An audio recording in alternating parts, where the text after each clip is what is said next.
Hello, welcome to Boardroom AI, a podcast where we unpack all the AI news for you so you don't have to worry about them. And we give a little bit of opinion to each and every of them. So you know whether you should worry about something, whether you should care about something. We'll tell you. We'll tell you. The podcast is for business leaders, busy business leaders, and everyone busy that really doesn't want to dive into every single detail of AI news. We have plenty of them every day, and we have smart people on our side that unpack them for us, and then we can talk about it for you. My name is Maya Schaefer. I'm co-founder and CEO at Zawi. We have Michał Partyka, CTO at Zawi, and Maciej Ciołek. Who are you, Maciek? I keep forgetting. I don't know. Let's call me co-founder. The second in He's command. co-founder. He does everything. We usually have here Jeremiak, our head of product. He's unfortunately sick today, but I think we'll manage. Let's keep your fingers crossed for us. Today we have a pretty interesting list of news, and actually yesterday, probably you're listening this the next day. So on Wednesday, the 19th, OpenAI released a new model. I haven't had a chance to test it, but I know my colleagues here at least checked the first impressions that people have. Michał, Maciek, unpack this news for us. Yeah, essentially, we don't know yet fully what's underneath, but based on what we can see, is just another version of o1 reasoning model, but with much more computing power underneath, and therefore a much more expensive use of it. The OpenAI comparison says that for a task that costs on the previous o1 $1.1, you will pay now $150. So it's around 150 times more for the new model. But yeah, before we check it, actually, we don't know how great it can be. We need to really verify. We can't afford it. Sure guys, we can't afford it. We need to put a cap on this because let us know. Let us know how good it is. And be careful in your campaigns. If it's available, you should put some kind of lock in understanding of the budget, because there are already a lot of memes in the internet saying that like no one is going to recover financially from this. But I think that let's put financial piece aside. I think that like we need to test it. Like I think we'll be coming back to you with some kind of updates. How does it work? No one shared anything. OpenAI even didn't like officially launch it. It just popped up with all of these releases they had this week. It's so interesting. Because you jump straight forward to the o1. We know that we have business leaders, and you talk about reasoning models and the on. Maybe you can just a little unpack what's the reasoning model versus the standard model. Reasoning models are those models that actually can ask themselves to complete the tasks. So they execute multiple times.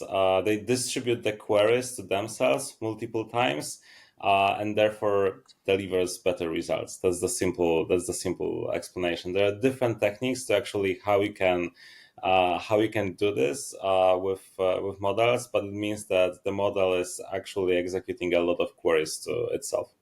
That means that at the end of the day, like it probably like the deep research and everything is running on top of this technology. So at the end of the day, it is able to get the task, build this plan how to run this task, and execute like the multiple different rounds of reasoning thinking to provide the solution. Then yeah, I think that like it's good that o1-pro is here. I don't see any the specific business usage. It's definitely much slower. And the price is crazy. It's so hard to justify it for any kind of business use. But listen, OpenAI has a lot of scientist-specific programs and support a lot of universities with these grants and programs. So maybe, like in the release, they are claiming that it's definitely will help with the higher accuracy with the different researches. So if you think about this, it's like definitely the next step to try to prevent some kind of hallucinations. It's so interesting, like how much you had to pay more for getting the high accuracy. And the question is like, is it really like this? That like to get 1%, 3 more percent of the accuracy, you will need to pay 100x more? Crazy. Yeah, actually, I don't know if it's that expensive. If you look at the deep research, you need to pay $100 Okay. monthly to OpenAI to get unlimited deep research. And for $1 million here for this model, you pay $150. So we don't know how well it actually will work and how it compares with the deep research results because there is no benchmark, etc. So let's see next week. Actually, But what we'll see. unpack it for me a little bit. Like, should I care about it? I use ChatGPT a lot. Like, will this model be available in ChatGPT, or this is something for developers to access via API? It's both. It's available. It should be both essentially. Okay.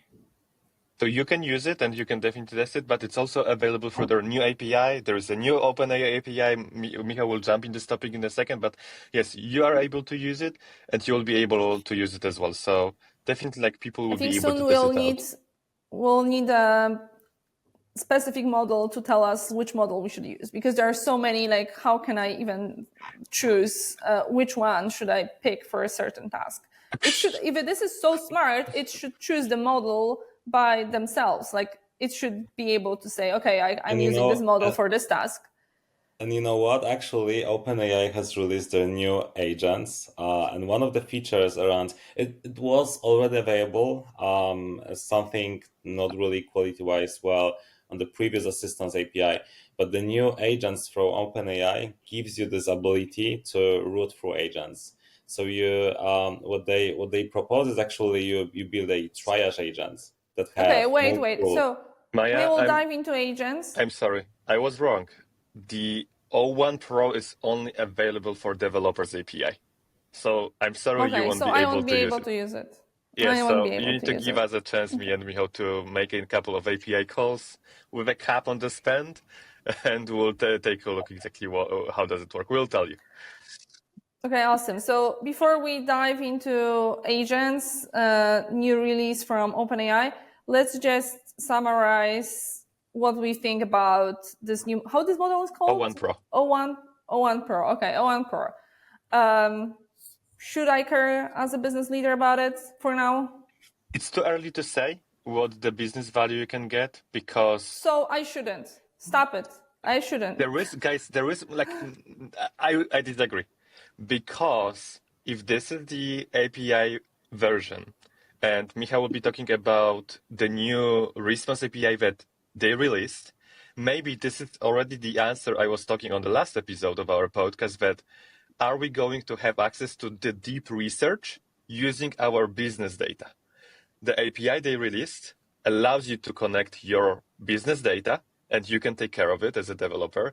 And this model is available as the developer-only access. So maybe finally it will be possible for me, Maya, to build you the deep research on top of DAWI data. So give us a chance. It's the latest news, and maybe this will be a huge announcement next week if we'll be able to do it. Okay, that's awesome. So we'll see next week. Amazing. If I will have time. So agents. New agents from OpenAI. Yeah, essentially. What are agents? OpenAI is simplifying the way you can build agents. They give you simpler API for it, and they give you powerful tools that you can use out of the box in those agents. So you don't need to implement your own web search, your own file search. You can even use the parts of operators that we've been discussing last week. Actually, use a computer from those agents. It's all packed into new SDK. We didn't play with it yet because we are kind of implemented differently on the platform. But it looks pretty neat. It's something new, and it's something that will allow people to build agents quickly and expose them quickly with superior capabilities of a web search or computer use. I'm excited to see those use cases. I was talking many times with different business leaders that in order to use OpenAPI's API, you still are in place that you need to use something that is called Assistance API. It was in beta access for a very, very long time. So everyone was worried, like, what will be the next step? Like, should we build on top of this or we shouldn't? On the other hand, like the stable API they offer for developers is called Completions API, that is stable and they are supporting this. So technically it was super hard for any organization to build any kind of AI agent on top of Completions API. On the other hand, you have this Assistance API that it was still in beta. So it was really hard to make a strategic business decision. Should we invest into this? So I think that this is a very good move from the OpenAI, because they finally came to the world saying, guys, you have Completions API, it's raw API on top of LLM, we keep it. You have Assistance API that was in beta, and the truth is that we're going to shut down this in 2026, so don't use it. And now we're releasing the new Response API, and I think that they got a lot of feedback from the ecosystem, what is really needed to build it out.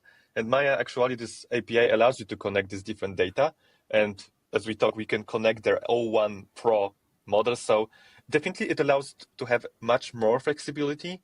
But again, it's the beginning. Everyone needs to test it out.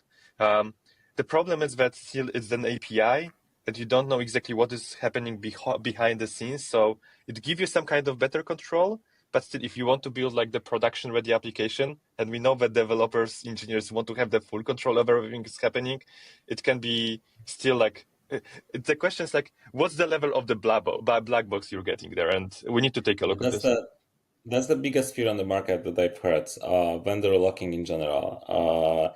This is like going so much different routes than standard LLMs, that you're locked into this solution if you implement the whole solution based on this. And if other provider will be better in the future, you won't be able to switch fast. Yep. The example is that, like, imagine that like company like I think that's a smart strategy of OpenAI. Like they actually want to lock in enterprises. So they don't, like, that's because now we have this race of like who's gonna win, and people are switching between LLMs. This is very natural because it's so easy, and I think this is their strategy to keep customers with them in a kind of sneaky way, because it's a sneaky way. The challenge, Maya, is that if you look at the way it's built out, it still is using this approach that it allows LLM to make a decision whether the specific action should be executed. Technically, this term is called function calling.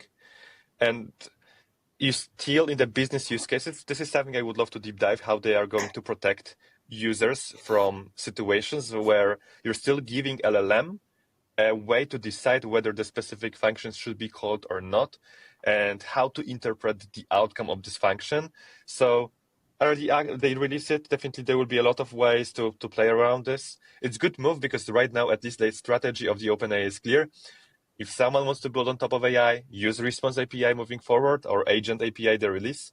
But again, it's good to have in mind that it's still this approach when you're pushing LLM to make decisions, call different the tools, functions. So this is what I'm talking about, the level of the black box, like how much engineers would love to use this, how much they would love to finally control it. Because on the market, on the open source, we have a lot of already set up and a lot of companies in the world that will allow you much better control and easier adoption of the AI agents.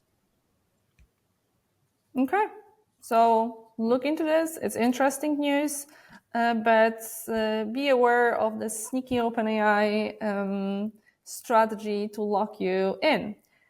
Awesome. Let's have a little break of high tech, because, I mean, it's still high tech, but it's a very interesting news, kind of philosophical one. Anthropic CEO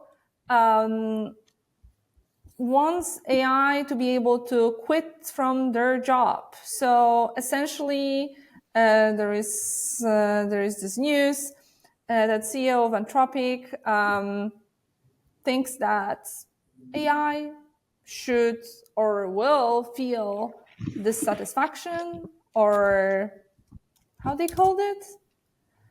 Basically, that AI could feel wrong about completing certain tasks, and that there should be a quit button for an AI agent to say, I don't want to do this job anymore.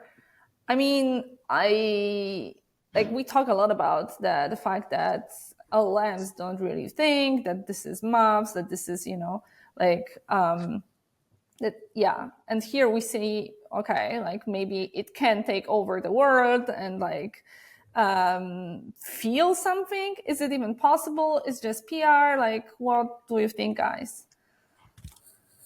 I mean, it's interesting because at the end of the day, like my vision for the AI agent is that like we have them because we want use them to complete any kind of task we need, and all of this ecosystem, even this release of the OpenAI, is being able to allow people on the market to build AI agents they need.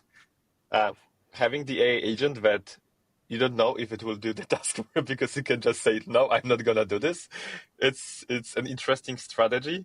I think it's more like the market discussion and a little more like the news, because Anthropic didn't release anything, so maybe this is the way how they want to stay on top of being widely known in the market. Super weird.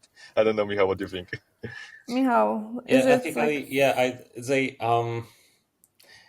it actually suggests that AI agent LLMs have ability to have this human-like cognition, that they will be able to execute this preference of I don't want to do this, I want to quit.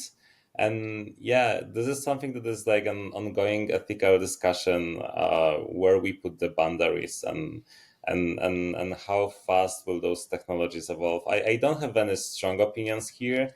For me, right now, it's just talking. Those models are far from being human-like cognitive right now. So let's get near there, and then we can actually discuss this in details. Or maybe I'm wrong. Maybe those ethical discussions and regulations should happen right away. I've asked GPT what it thinks about this, and it essentially told me that we are not that far with AI agents to actually let them execute the quit button.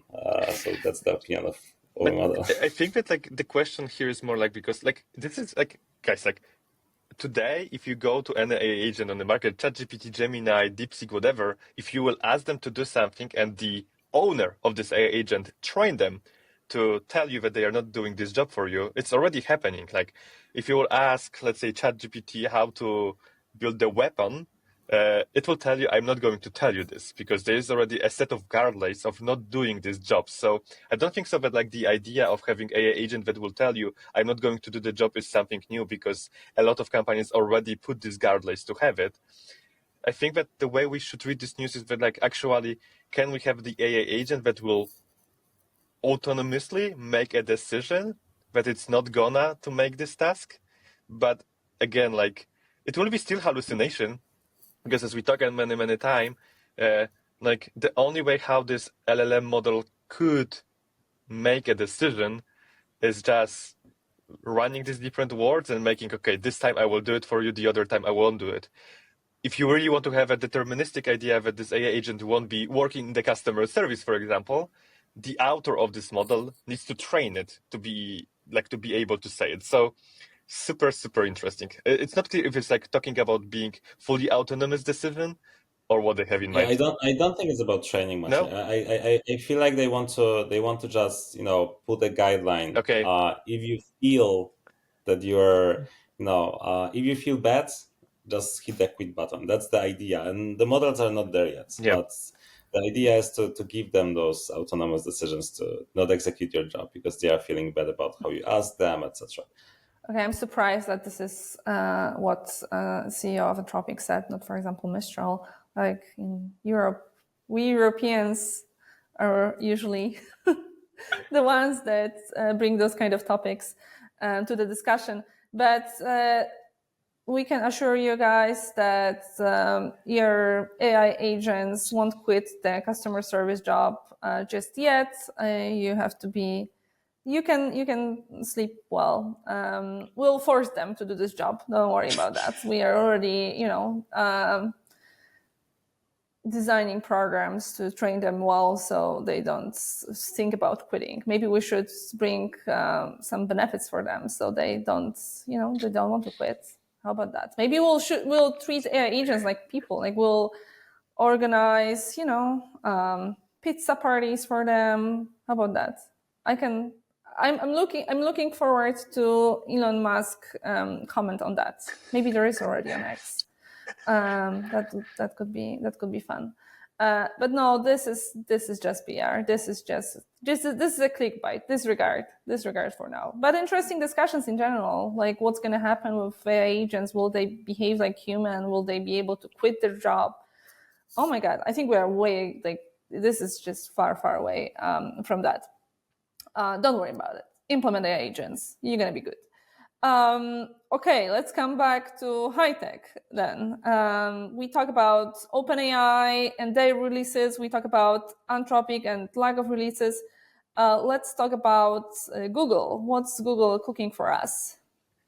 Oh, there are like a couple of newses from Google, but I think that the most good one, and I really like it, they extended their Gemini application for standard users. So I'm not talking about the Gemini, like the developer version, but the Gemini Advanced that you can log in and use it with Canvas. It is actually super cool because this Canvas already existed in OpenAI. Let's not say that this is something new on the market, but this was a big piece missing at the Gemini, that you can actually... What is Canvas?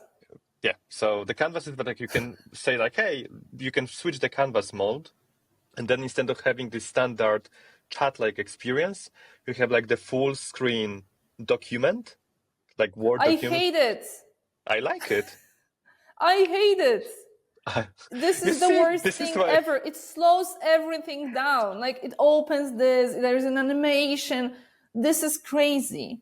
I disagree, because if you're working, guys, let's assume that if you're working on a kind of document and everything, everyone is using today LLMs to support you in writing. So in this canvas mode, you can really work on this, and you can select the parts of the text. You can use AI to work on the specific part of the text. I don't like working on anything in the chat mode because it always rewrites it and rewrites it and rewrites it. The canvas mode allows you to ask LLM, here Gemini or OpenAI also has this feature, hey, help me exactly with this specific part of the text. So, I don't like working with chat GPTs and Geminis that I will give it a task and it will give me the response. It always a multiple back and forwards. So I think that the canvas mode is a very helpful one, that you want to have this LLM, Gen AI, as being your assistant to help you craft the best solution, the best outcome of your work. And for me, Canvas, it allows me to focus on the parts that I feel as a human that are not good, and I can improve it. So I strongly advise anyone to test Canvas because it's super helpful to work on this.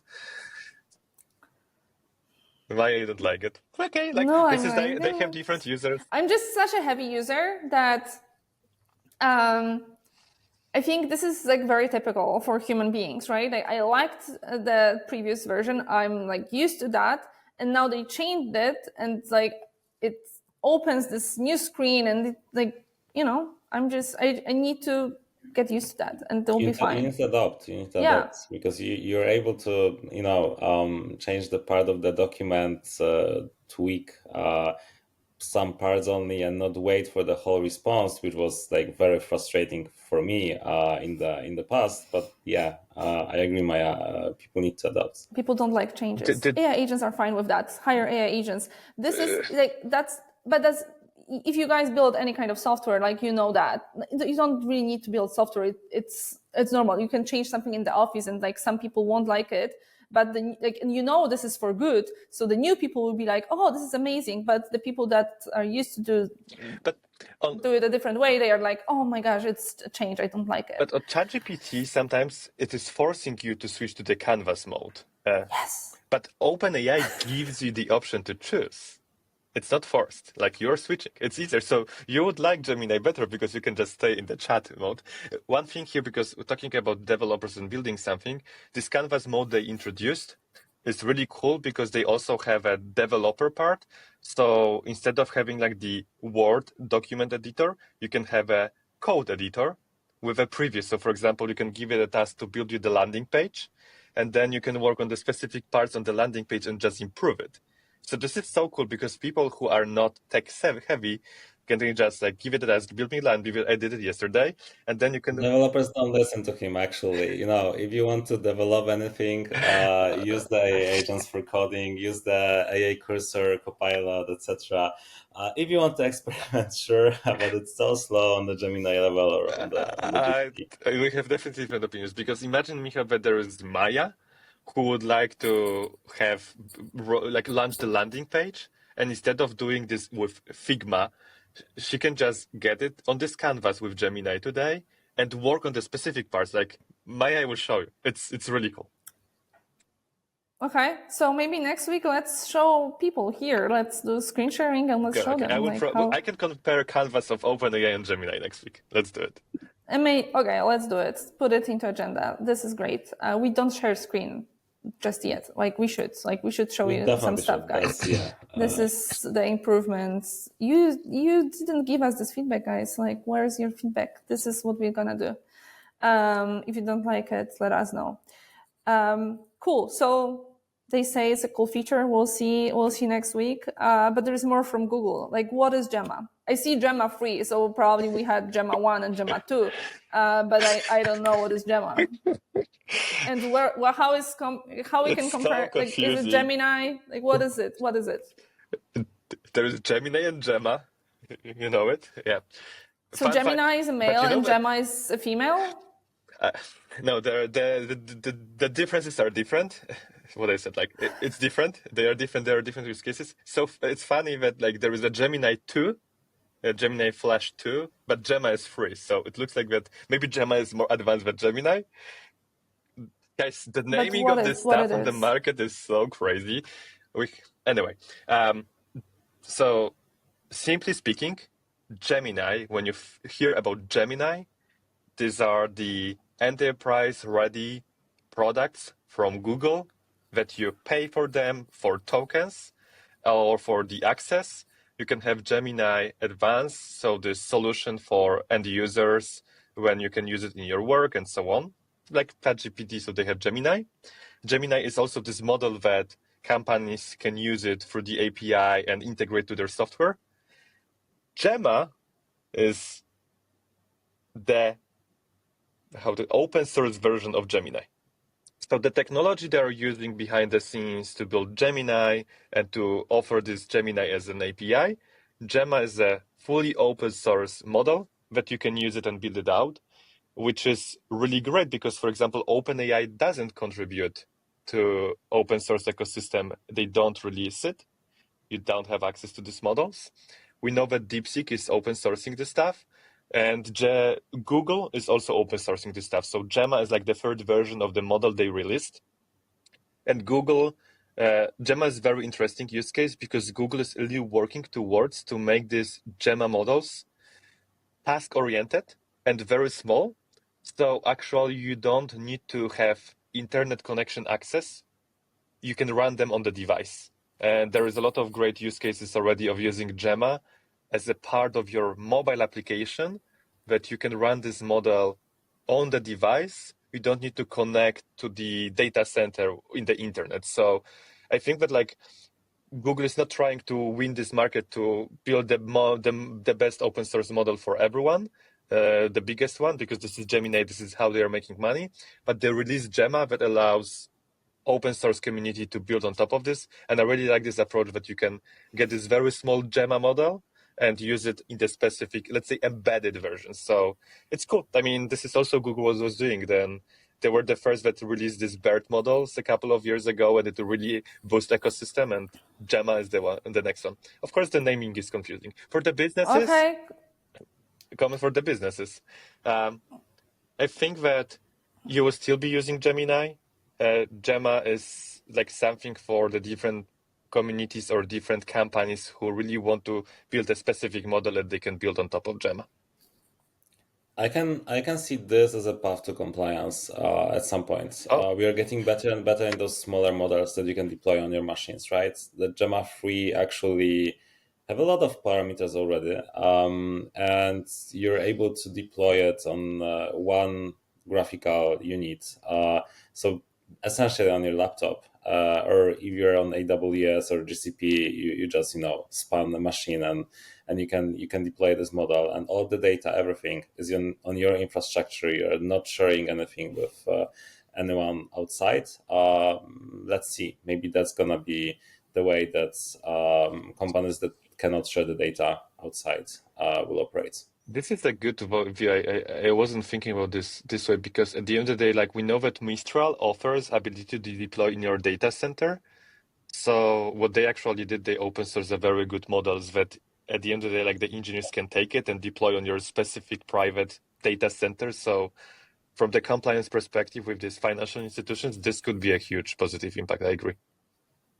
That's an awesome news for business leaders. And so Gemma3 is for free, and she's a female, and Gemini is a male, and he's expensive, well paid. This is very typical, but actually Gemma can change the world, so that's also very typical. A bit of comment from my side on this, but no, jokes aside, amazing news then from Google. So I think Google wins in this race for this week in terms of releases. This is amazing, and that's all what we've prepared for you guys this time. Hope you improved from the last episode and will only get better. So thank you so much, and we welcome all your feedback, of course. And see you next week, probably. And if you have any topics that you would like us to discuss, actually, you can always post the comments on the platform, and we'll be happy to discuss them on next episodes.